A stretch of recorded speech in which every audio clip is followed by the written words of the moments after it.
आज भागवत कथा का तीसरा दिवस है।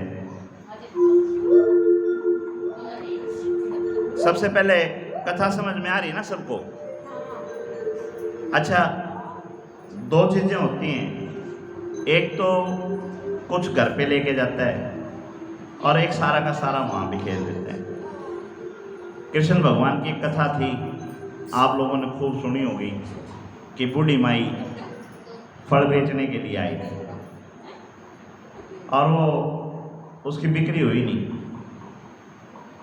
तो भगवान के दरवाजे पे जा खड़ी हुई। अब भगवान के दरवाजे पे जा खड़ी हुई, भगवान की माया, घर में माँ है नहीं, और बच्चा आके बोला माई फल दे दे।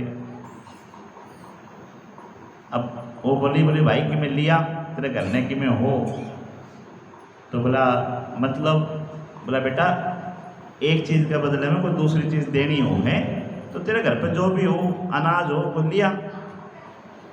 भगवान श्री कृष्ण अंदर गए, आंधड़ा भरा और घर से बाहर तक आए, वो आंधड़े में सारा बिखेरी है, थोड़ा थोड़ा बिखेरी है, और दो दाने हाथ में बच रहे थे। बोले ले माई ये ले ले।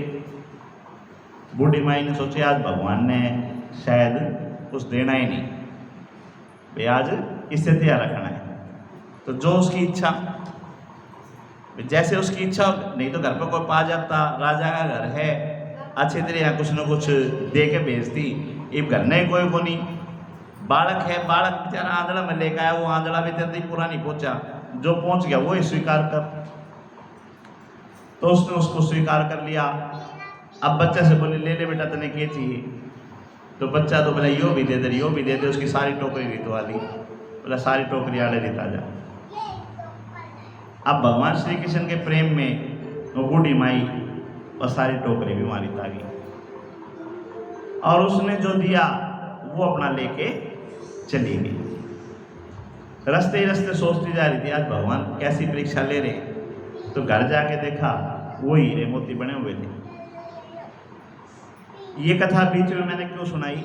ये कथा मैंने यूं ही सुनाई कि आप फल बेचने वाली हो और भागवत स्वयं भगवान श्री कृष्ण, तो ये तो बेचारे आंधड़ा भर के लेकर आओ, लो भाई 100 कथा 50 कथा आपने सुना में, उनमें से आप तक कितनी पहुँचे हैं?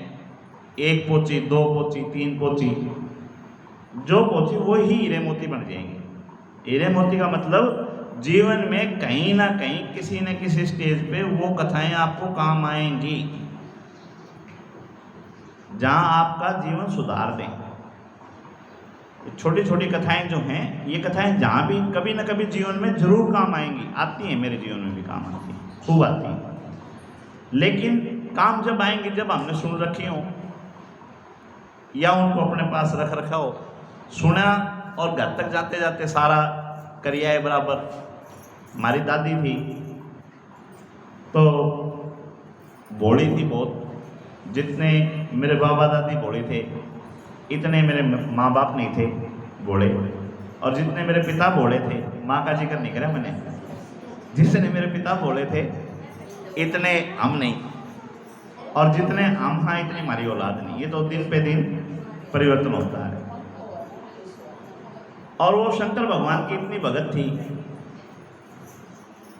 एक कैसेट चला करती टेप रिकॉर्डर वाली, शिव जी का ब्याह ला रखा था, पहले मेरे से सुनती, भाई लगा, माँ थी नहीं मारे, तो हमने भी बाबा दादी दौरे बैठे रहना होया करता, बोलिया लगा सुना, मेरे से सुनकर 10 मिनट भी नहीं हुई, इतने ताऊ जी के पास पहुँच जाती, ओम या कैसेट लगा, अपने दौरे रखा करती, फिर उड़त पूरी को नहीं हुई, इतने चाचा के पहुँच जाती, लगा इसने।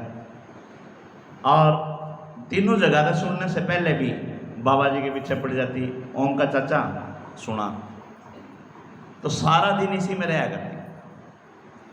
और मैं समझता हूँ शायद उनका समझ में भी कुछ नहीं आया करता, भाई मैं जो समझ रहा हूँ कि शायद उनके समझ में भी कुछ नहीं आया करता। ये बात क्यों कह रहा हूँ? जो मेरी बहन की शादी आपके गांव में हो रही है खरक, उसने पकड़ देती, मैंने शिव जी का ब्याह सुना या ये कथा सुना, तो अब यूँ बताओ, बच्चे का टेस्ट अलग होता है, बड़े का टेस्ट अलग होता है।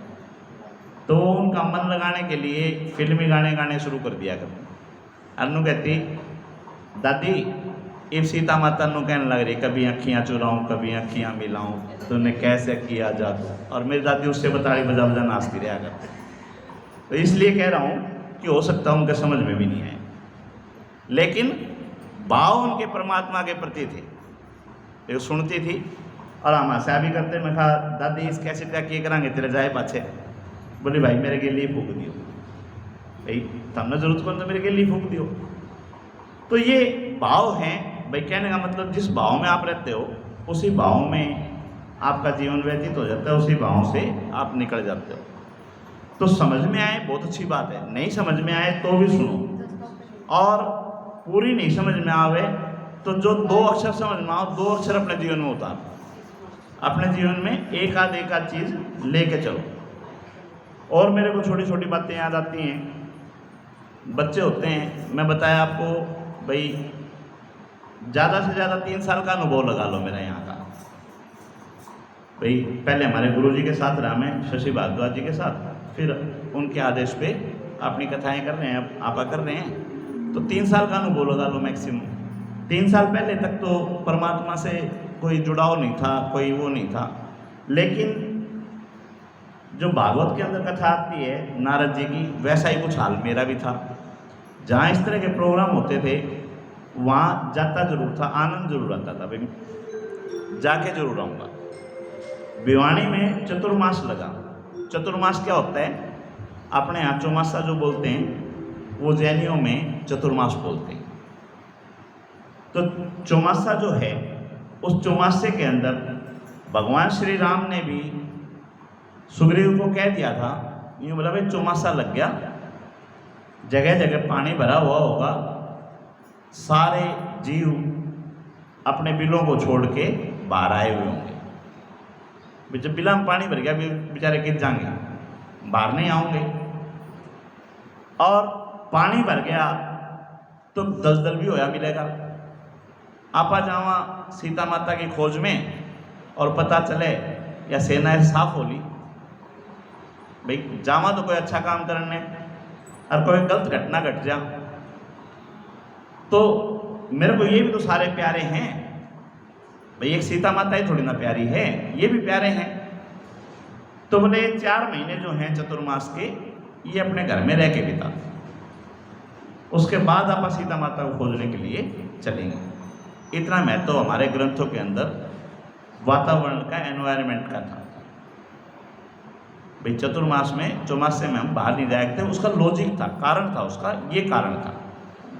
और उसी को जैनी भी चतुर्मास को चौमासे को चतुर्मास के रूप में मनाते हैं।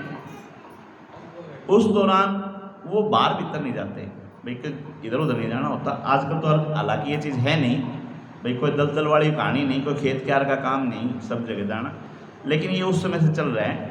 तो वो भी एक जगह बैठ के भजन कीर्तन करते हैं और उसको उत्सव के रूप में मनाते हैं। देखो हमारे यहाँ मृत्यु को भी उत्सव मनाते हैं। यूँ बताओ, बुजुर्ग जो है जब इस संसार से जाता है तो रोने पीटने होते हैं या गीत, भजन गीत गाए जाएं? भजन गीत भी गाए जाते हैं। लोगों को जो है अपना भंडारा बोल दो, काज बोल दो, काज भी करते हैं, प्रसाद भी लगाते हैं। तो उत्सव के रूप में मनाते नहीं मनाते हम? तो हम तो हर चीज़ को उत्सव के रूप में मनाते आए हैं। तो चतुर्मास को भी जैनी उत्सव के रूप में मनाते हैं। यहाँ भिवानी के अंदर बहुत भारी उत्सव हुआ था, west senior secondary school, west college के सामने नेकीराम पार्क के अंदर। टेम्परेरी मकान बनाए गए, एसी लगाए गए, बाहर अंदर से दुनिया भर के ये सामान बेचने वाले आए, खाने पीने का भी और भी। तो बच्चे तो एक तो भाई उनसे मिलने का मन, और दूसरा वो मेला लग रहा, मेला देखने का मन, तो हम भी चले गए। एक जैन मुनि थे, सिद्ध थे, उनके पास बैठने का मौका मिला। तो उनसे वार्तालाप हुई। मैं कहा जी कुछ बताओ, कुछ सिखाओ। वो बोले कि भाई उनके यहाँ त्याग को महत्व देते हैं, हम भी त्याग की तरफ ही जा रहे हैं। भागवत जो है त्याग की तरफ ही सिखा रही है। त्याग का मतलब पहले आपने घर परिवार छोड़ा, ब्याह करके यहाँ पर आए, उसको इसको अपना लिया। अब इसको अपनाने के बाद में धीरे धीरे पति जो है या बेटे जो हैं, ब्याह होने के बाद में बहुओं को सौंपने हैं, बहुएं आ जाएंगी, अपनी टूम ठेकरी बहुआं की सौंपनी है, मकान हैं बेटे पोते की सौंपनी है। तो धीरे धीरे अपनी चीज़ों को त्यागना ही तो है। जो त्यागता चला जाता है वो सुखी हो जाता है, और जो त्यागता नहीं, इसके ऊपर कुंडली मार के बैठा रहता है, वो दुखी रहता है तो त्यागी। वही वहाँ से सीखा, वही यहाँ से सीखना था। तो अब उन्होंने कहा कि अपने जीवन में कोई चीज़ त्यागना सीखो। तो मैं कहा जी के त्यागा? बच्चा होता ना, तो बच्चा तो नटखट भी होता है, तो नटखट वाला हिसाब था हमारा। मैं कहा जी के त्यागा? बोला जो चीज़ तू यूँ सोचता हो कि इसके बिना मैं जी सकता हूँ, वो चीज़ त्याग दे। मैं जी ऐसी तो कोई चीज़ है ही नहीं जिसके बिना हम जी नहीं सकते, भाई जी लें जिसके बिना। बोला अच्छा यूँ बता, एक दिन में कपड़े कितने पहनते हैं? मैं कहा एक जोड़ी। फिर मैं कहा ना एक नहीं, दो, एक स्कूल की और एक घर में आके। तो बोला आज प्रण ले ले कि मैं दिन में 2 जोड़ी से ज़्यादा कपड़े बदलूंगा नहीं। तो नटखटपना था ना।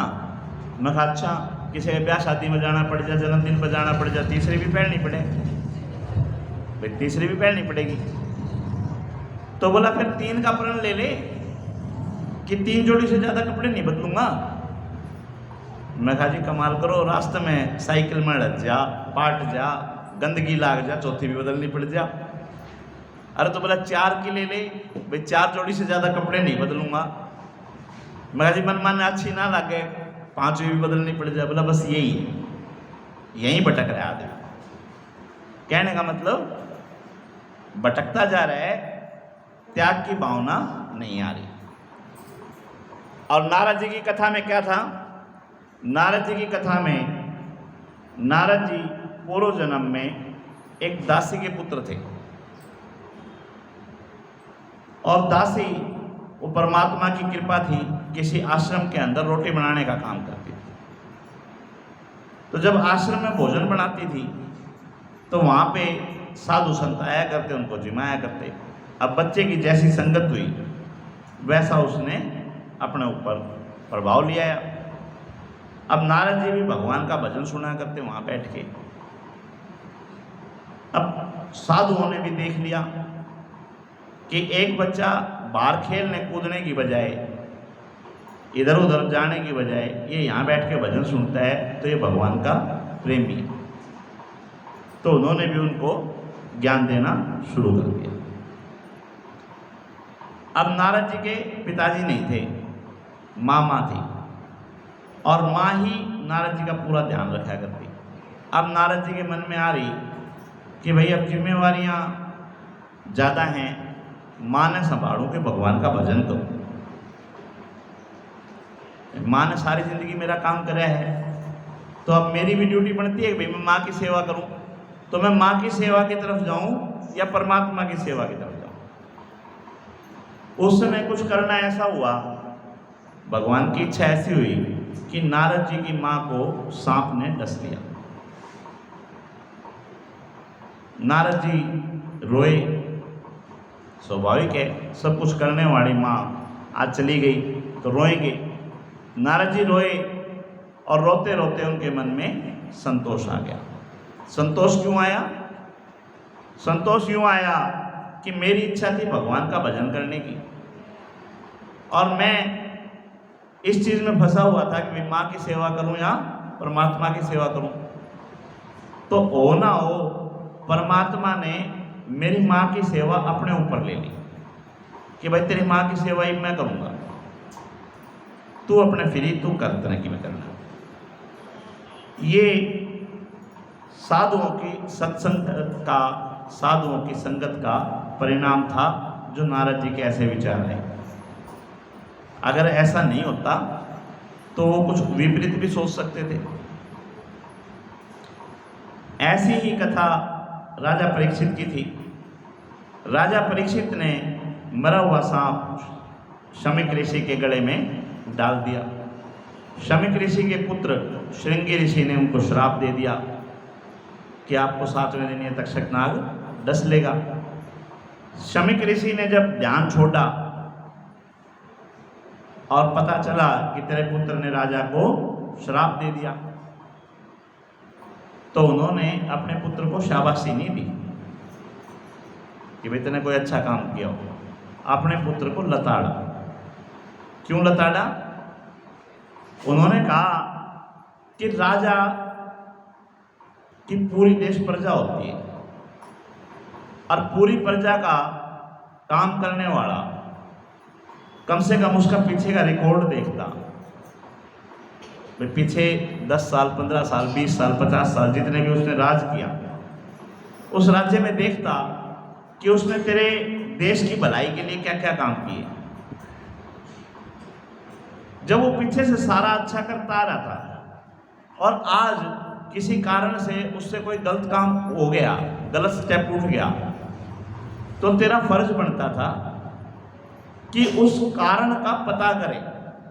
बिना सोचे समझे श्राप देने का तेरा नहीं बनता था सिस्टम। श्रृंगी ऋषि को उन्होंने धमकाया और शब्दों का महत्व इतना है, एक बार जबान से निकल गए फिर वो वापस आते हैं। बाद में कहते रहो सॉरी, गलती होगी जी, कोई बात नहीं, वो तो छप चुका जहाँ छपना था। भाई जहाँ उसको छपना था वो तो छप गया, चाहे पॉजिटिव हो चाहे नेगेटिव हो। अब शमीक ऋषि ने कहा कि मैं राजा परीक्षित के पास जाऊंगा और जाके उनको आगाह कराऊंगा। जब शमीक ऋषि राजा परीक्षित से मिलने के लिए गए, उस समय तक वो भी अपना मुकुट उतार चुके थे। अब उनकी भी बुद्धि सात्विक हो चुकी थी और जब उनको अपने दिन का याद आया कि आज तू ऐसा कर आया, तो उनको भी गिल्टी महसूस हुई, गलती महसूस हुई। और जब उनको पता चला कि शमीक ऋषि स्वयं तेरे इसमें आ रहे हैं, महल में आ रहे हैं, तो वो नंगे पैर भागा गया और जाके आदर सहित उनको अंदर लेके आया और बिठा के उनके चरण धुलाए और आंखों से आंसू दोनों के बह रहे थे। शमीक ऋषि के भी बह रहे थे और राजा परीक्षित के भी बह रहे। अब ये भी साधुओं की संगत का असर है नहीं तो बताओ क्यों आंखों में आंसू बहते हैं उनके। अब शमीक ऋषि ने अपनी गलती मानी कि महाराज पता नहीं क्या हो गया था, कौन सी घड़ी थी जो मैंने आपका अपमान कर दिया। और इधर शमीक ऋषि ने भी गलती मानी, बोले राजा गलती तेरे से होनी, राजा गलती तो मेरे बेटे से भी हो रही है। क्या गलती होगी? बोला आपने जो काम किया और उसने बिना सोचे समझे आपको श्राप दे दिया कि भाई ऐसे ऐसे होगा। राजा परीक्षित बड़े खुश हुए। राजा परीक्षित ने कहा धन्य है श्रृंगी ऋषि, उन्होंने मेरे को 7 दिन का समय तो दे दिया, नहीं तो इस जीव का क्या भरोसा है भाई, कितने दिन जिएगा, किसी को पता है कल क्या होगा, या यहाँ से उठ के जाएंगे बाहर क्या होगा, किसी को कुछ भी नहीं पता। तो कम से कम मेरे को 7 दिन का समय तो दे दिया, तो मैं उनका एहसानमंद हूँ। ये विचारधारा, ये सोच, ये सत्संग की है भाई। जो सत्संग में है, साधुओं की संगत में है, जो ये वाणी सुनता है, उसकी संगत है। अगर उसकी भी संगत विपरीत रही होती तो कहता मेरा तो जो होगा बाद में देखूंगा, पहले उसने लेगा, पहले श्रृंगी ऋषि को ही लेके आओ, पहले उसी ने मारा के। लेकिन उन्होंने ऐसा कुछ नहीं कहा। उन्होंने कहा मैं उनका शुक्रगुजार हूँ, कम से कम उन्होंने समय तो दे दिया, मैं अपने कल्याण के लिए कुछ कर तो सकता हूँ। आज हमने माया का जिक्र किया था थोड़ी देर पहले, माँ भगवती का जिक्र किया था, माया का जिक्र किया था, दुर्गा का जिक्र किया, विद्यांजलि का जिक्र किया, जिनका जन्म कल होना है अपनी कथा के मुताबिक।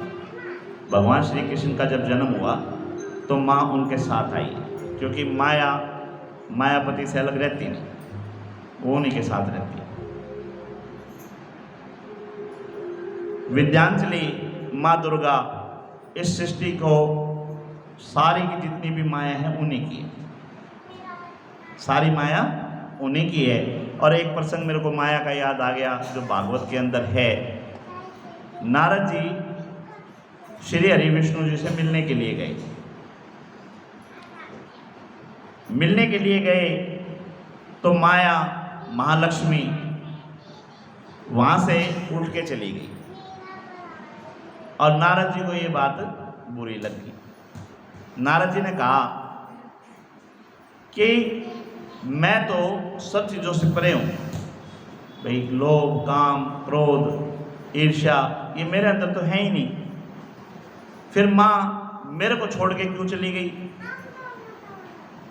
तब श्री हरि विष्णु जी ने कहा कि भाई हर एक किसी की मर्यादा होती है, उसके जो मन में आया उसने किया, तेरे से कुछ कही हो तो बता, भाई तू बैठ आराम से, तू मेरे से मिलने आया है ना, बैठ आराम से। लेकिन बोला ना जी मेरे को बुरा लगा, मैं आया और माँ उठ के चली गई, मेरे को बुरा लगा। अरे बोले ये माया है परमात्मा की, उनकी माया है महालक्ष्मी की, तो इस माया के चक्कर में मत फंस। तो बोला जी मैं तो माया से परे हूँ, मेरे को तो माया प्रभावित कर ही नहीं सकती। तब श्री हरि विष्णु जी ने कहा भाई तेरा तो जिक्र की है, हमें को नहीं बचते उससे, तो माया से परे तो हम भी नहीं है। बोला ना जी अब बच्चा है, बच्चे को कोई चीज़ समझाओ और बच्चा जिद पकड़ दे, ना जी मैं तो मानू को नहीं, मत मान भाई। विष्णु जी ने कहा वाहन निकालो। विष्णु जी का वाहन क्या है? गरुड़। और नारद जी से कहा चल तेरे को घुमाने के लिए लेके चलता हूँ। नारद जी और विष्णु जी गरुड़ पे विराजमान होके घूमने के लिए चले गए।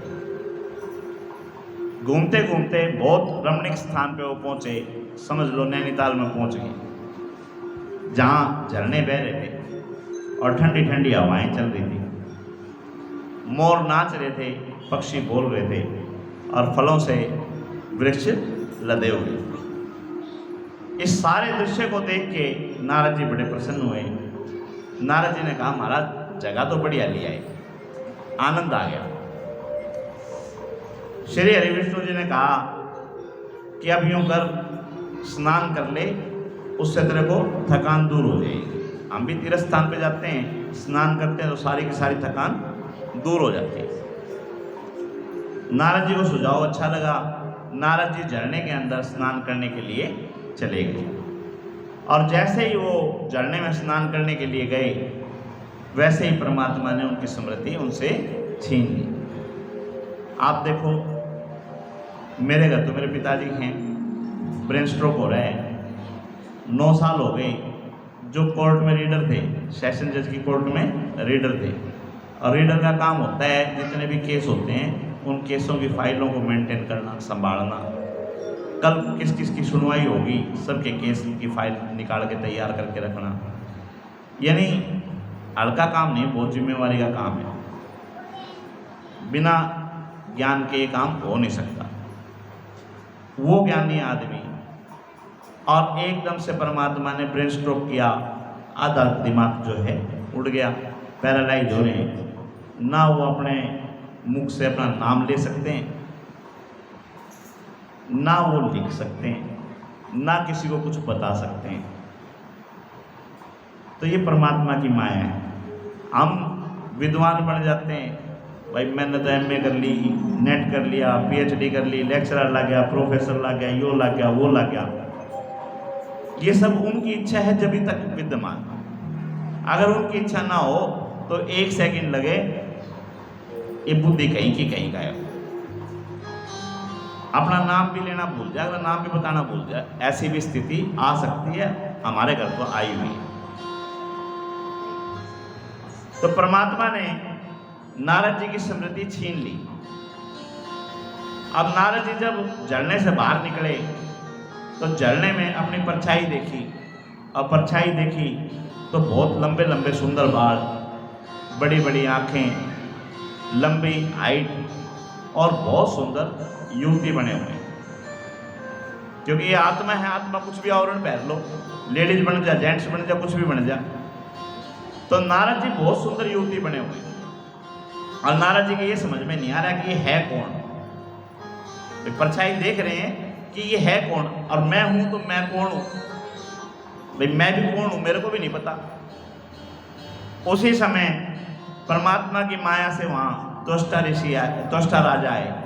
राजा त्वष्टा स्वयं कामदेव का स्वरूप, और वो सुंदरी को जो नारद जी थे देख के उनके ऊपर मोहित हो गए, और उन्होंने कहा सुंदरी आपका नाम क्या है।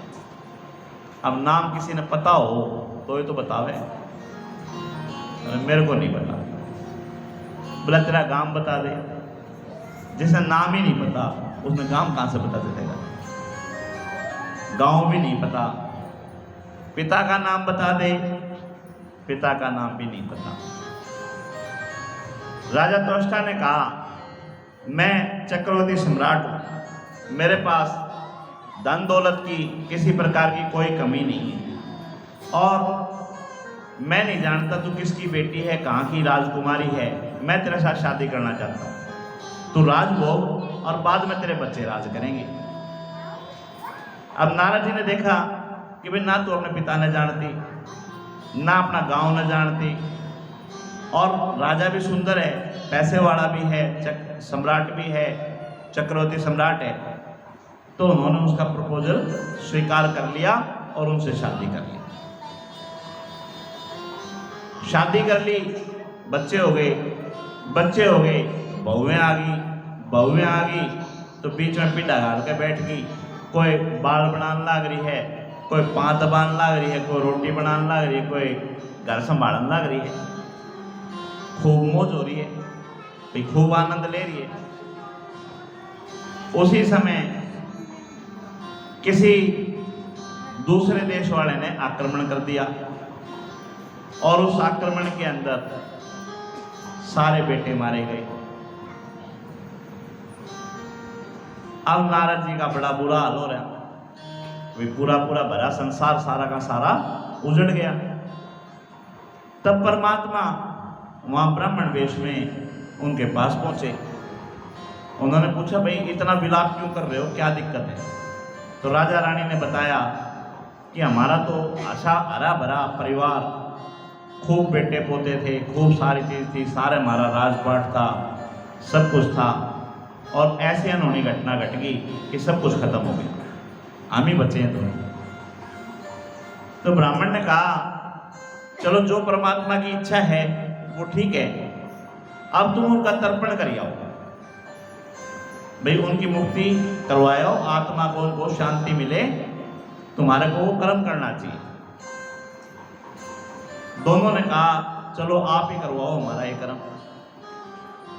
अब श्री हरि विष्णु जी ब्राह्मण रूप में नारद जी को और राजा त्वष्टा को लेके उसी स्थान पे पहुंच गए जहां पे नारद जी को छोड़ा था।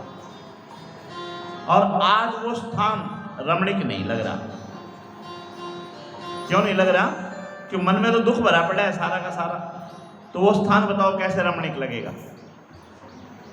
अब श्री हरि विष्णु जी ने कहा कि राजा रानी पहले जाकर स्नान कर आओ, और फिर तुम्हारा मैं यहाँ काम करवाता हूँ, जो भी कर्म कांड करवाना था करवाता हूँ।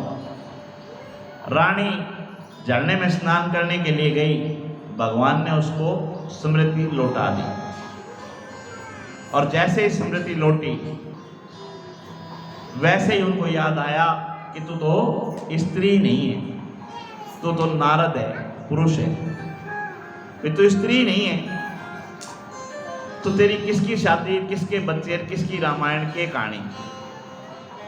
जब स्त्री नहीं है तो किसके बच्चे आगे भाई, और किसके वो मारे गए, ये तो सारी की सारी माया है। और जब उस माया को जाना तो नारद जी मुस्कुराते हुए बाहर आए, नारायण नारायण जाप करते हुए हाथ में तंबूरा लिए आए।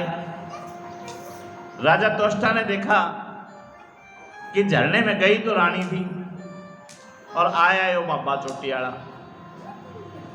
उनको पकड़ लिया। बोला नो बता मेरी रानी की तय। अब नारद जी क्या बताएंगे वो रानी कहाँ गई।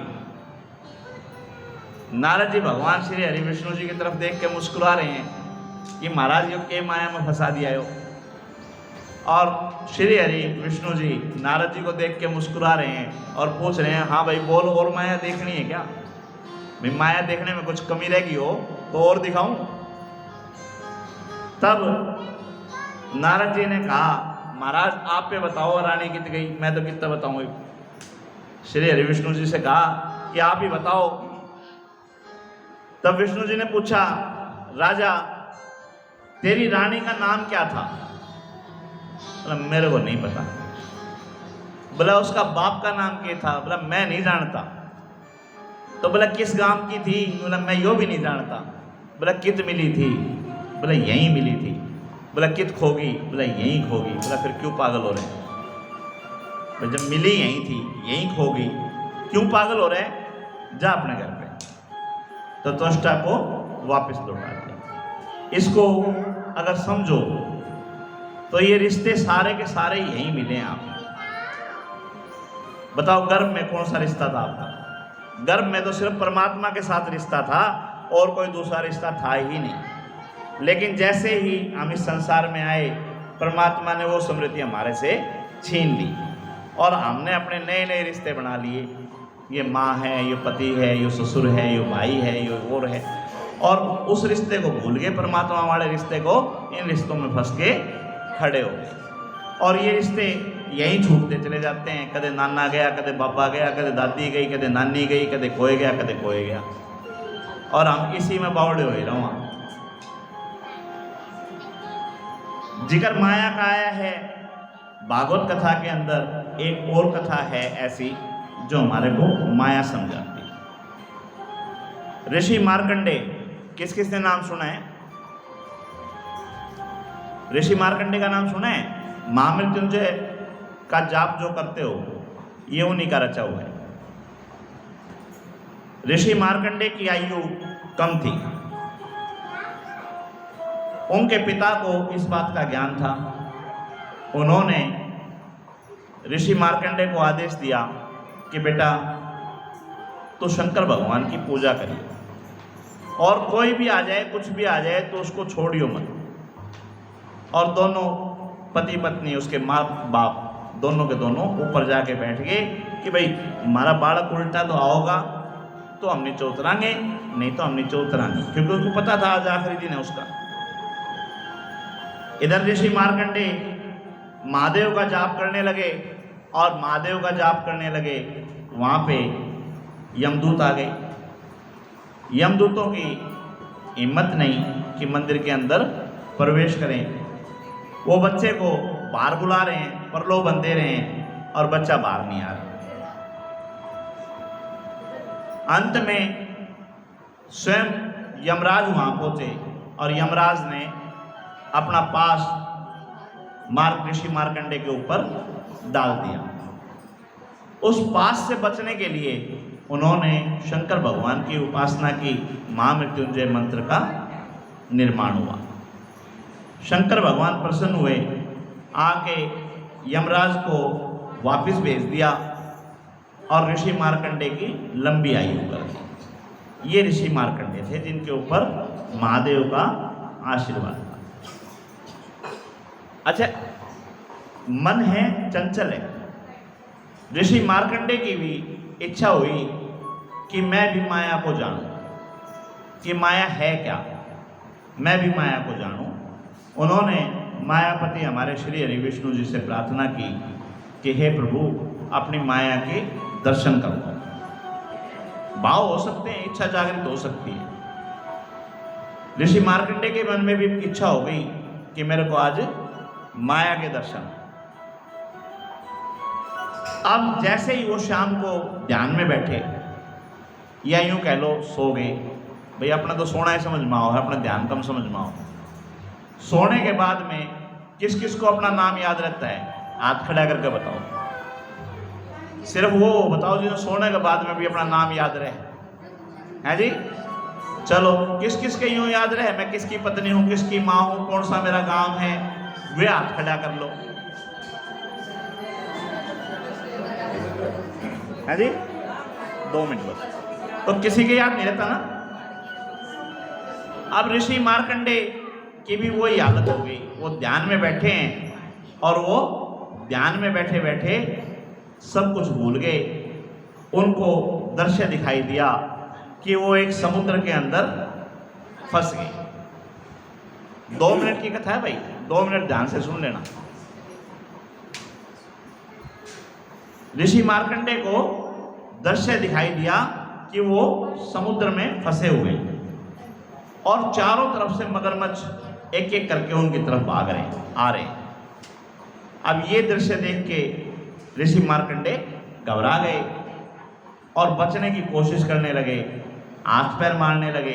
जितना ज़्यादा तैरते जा रहे हैं, अब यूँ बताओ समुद्र का कोई अंत होता है? फिर समुद्र के बीच में कोई छोड़ दे, नुका तैर ले, कितना तैरेगा आदमी? और ऊपर से एक एक करके चारों ओर से मगरमच्छ भी आ गए। अब क्या करें?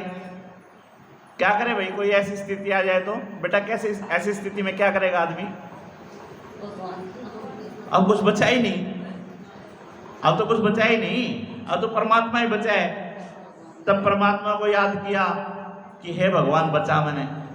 उसी समय एक दृश्य दिखाई दिया कि वहाँ कोई पेड़ लगा हुआ है समुद्र के बीच में, जैसे अपने कड़ंगे में भी वृक्ष उठाया था एक बार, है ना? माया थी परमात्मा की, परमात्मा की माया थी, किसी ने उठाया जैसे भी उठा। तो उस समुद्र के अंदर भी एक वृक्ष दिखाई दिया और उस वृक्ष के ऊपर मेरे कन्हैया बंसरी बजा रहे। अब यूं बताओ, कुत्ते पीछे पड़ रहे हो, अब कोई दिखाई नहीं दे, वहाँ क्या हाल होगा? और जब वहाँ हमारे पिता, हमारा कोई बड़ा भाई, हमारा संरक्षक वहाँ लठ लेके खड़ा हो जा, फिर कैसा मजा होगा? है जी? फिर क्या का डर लग गया था? अब कन्हैया बंसरी बजा रहे हैं, अब कौन मगरमच्छा से डरा था? अब सारा डर दूर हो गया और कन्हैया ने अपने फूंक से उनको खींच लिया और वो भी अपने खिंचे खिंचे कन्हैया के अंदर प्रवेश कर गए। अब कन्हैया के अंदर क्या है भाई? माँ को क्या दिखाया था मिट्टी खा के?